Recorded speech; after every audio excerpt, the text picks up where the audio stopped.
The Adventures of Huckleberry Finn. The Tom Sawyer Gang.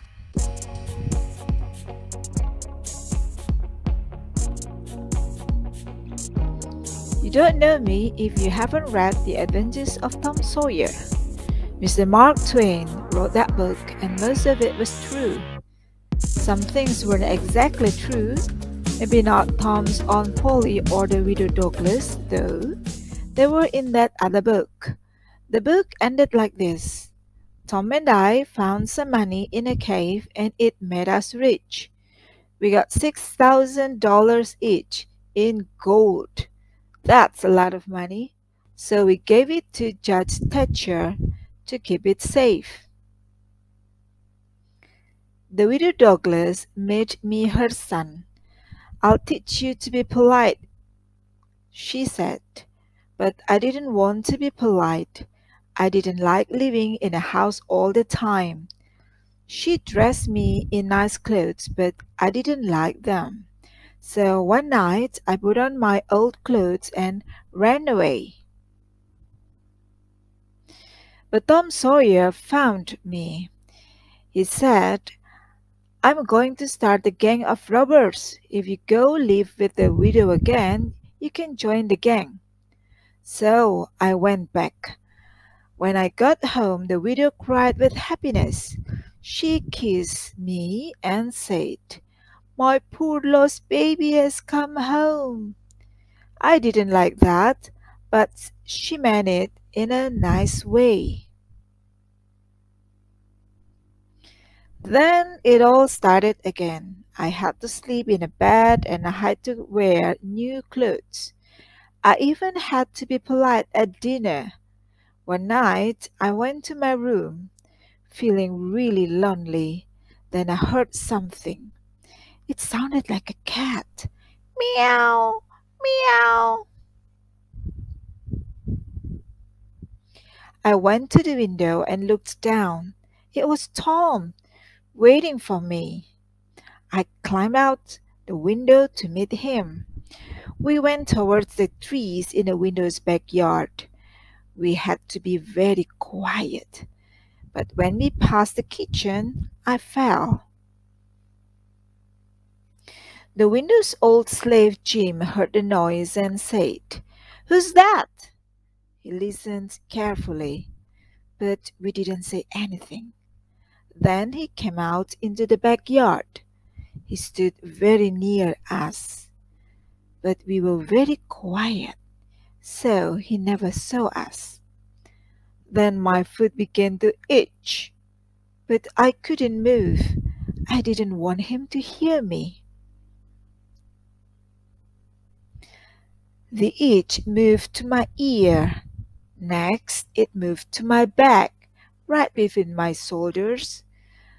This happens a lot. When I have to be quiet, I start to itch in 1,000 places.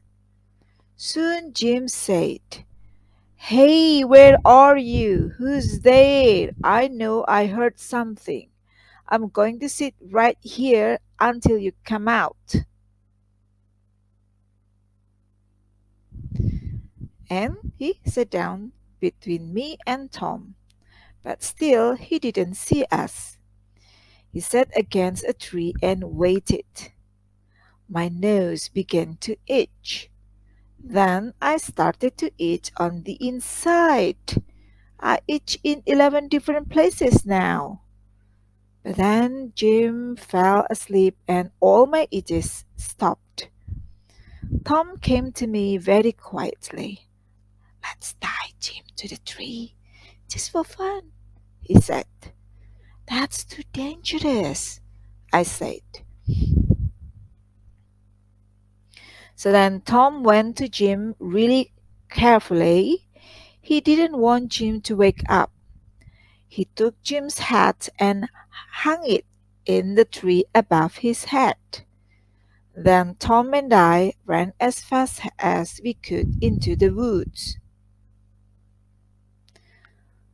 The next day, Jim told everybody the story. ghosts put me to sleep," he said. "They picked me up and took me all over the state of Missouri, and then they brought me back and hung my head in the tree." Later he told the story again. All over the state of Missouri changed to all over the USA. The next time it was all over the world. Jim loved to tell stories, and people loved to hear them too. Black people walked for miles to hear his story of the ghost. When we left Jim, he was still asleep. He ran all the way to town and found some other boys. Then we all followed Tom to his secret hiding place. There was a small hole in a hill, and we climbed through into a big cave. Tom told everybody about his gang of robbers. "We'll call it Tom Sawyer's Gang," he said, "and this will be our hiding place." We all had to sign our names in blood. We also promised not to tell anybody about the gang.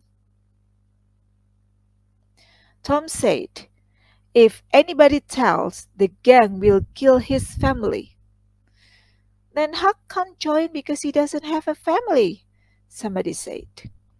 "You can kill the widow. She's almost my family," I suggested. Everybody thought that was a good idea, so I joined the gang. Then somebody asked, "What do robbers do?" Tom said, "They steal things, of course, and they ransom people." "Ransom? What does that mean?" "I don't know," said Tom, "but robbers do it. I read it in a book, so we've got to do it. We have to bring prisoners to cave and ransom them. Then we kill the men, but we keep the women until they fall in love with us." I said, "Soon we'll have a cave full of women. There won't be any room for us robbers." But we all agreed to be robbers. "You can go home now," Tom told us. "We'll meet next week. Then we can rob somebody and kill some people." So we all went home. I climbed in my bedroom window just before the sun came up. My new clothes were all dirty, but I was very tired. I couldn't worry about that.